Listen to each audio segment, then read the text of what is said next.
As the new president of Iran, Ibrahim Raisi, is inaugurated, problems are already on the horizon with Israel already. In a meeting with the UN Security Council members, Israeli Defense Minister Benny Gantz called on the international community to consider military action against Iran after a fatal drone attack last week on an Israeli-owned commercial shipping vessel in the North Arabian Sea. 2 sailors were killed in that attack, a British and Romanian national, and the U.S. and the U.K., along with Romania, have joined Israel, blaming Iran for the attack. So for more on this, I am joined by former UK MP George Galloway. George, thanks so much. I love talking to you about this stuff. George, let's first talk about these 2 leaders, just on the surface. Raisi is a hardliner and ultra-conservative, and Israel's president, Isaac Herzog, is on the far right, more so than Bibi Netanyahu. When it comes to getting along and establishing even just a dialogue, are we looking at a flat-out no, or is there any hope? I don't think there's any hope of dialogue between those 2 parties. Both of them are new. Both of them are hardliners, as you say. Both of them have domestic constituencies to satisfy, and neither will ever talk to the other. But we have to hope that the United States, which of course pays for Israel and is the armorer of Israel, even though it's a nuclear-armed superpower in the region, it can't really operate without American authority because America pays all its bills. We must hope that the United States can keep Israel on a tight leash in this very fraught circumstance, because if, as the Israeli government says, it is ready to attack Iran, be sure that Iran is ready to attack back. And that's where the rest of us have to get worried, because we'll be drawn into it as sure as night follows day. Now, you had Boris Johnson, getting back to that attack. He said that Iran should face consequences since it was a UK national that was killed in the attack. Do you agree, George? Well, of course, we first have to ascertain whether Iran was responsible for it. Nobody has done that. The international powers, especially Britain and the United States, and Israel in this case, immediately found Iran guilty.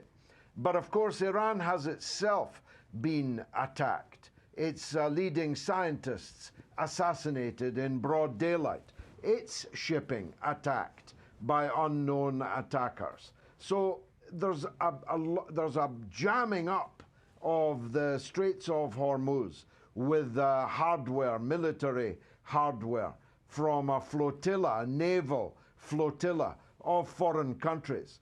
The situation's on a hair trigger, Farron, and if we're not careful, that hair trigger will be pulled by one side or the other.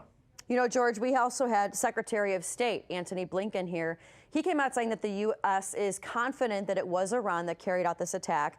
Now, let's just say it like it is. Past is prologue, and the U.S. has always stood with Israel.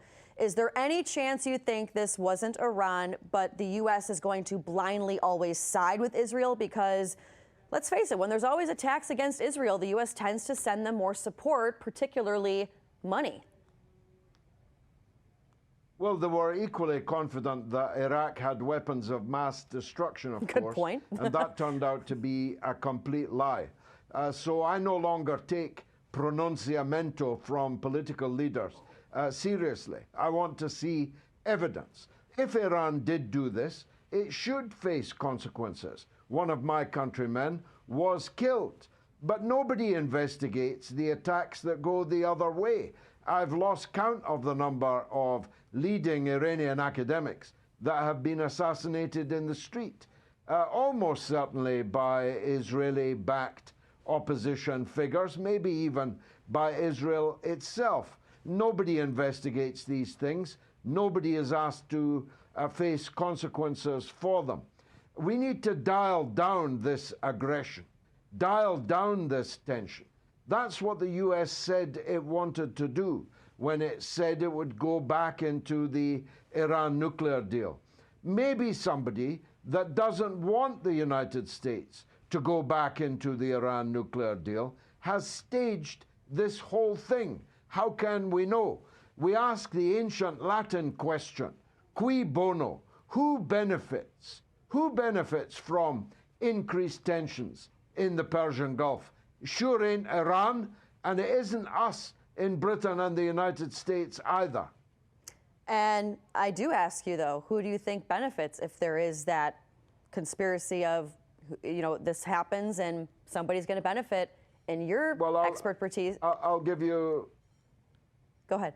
I'll give you two countries that very badly don't want the United States to get back into the Iran nuclear deal and to begin to end the tension between the West and the Islamic Republic in Iran. One of them is Israel, that's obvious. The other is less obvious. Saudi Arabia. Saudi Arabia, the fountainhead of Islamist extremism, where 13 of the 19 hijackers that attacked your country came from, wants the United States on good terms with Iran, like it wants a hole in the head. George, I love having you on talking about this stuff because you always give us a different perspective that no one's looking at. Thanks so much, George. Appreciate it. Thank you.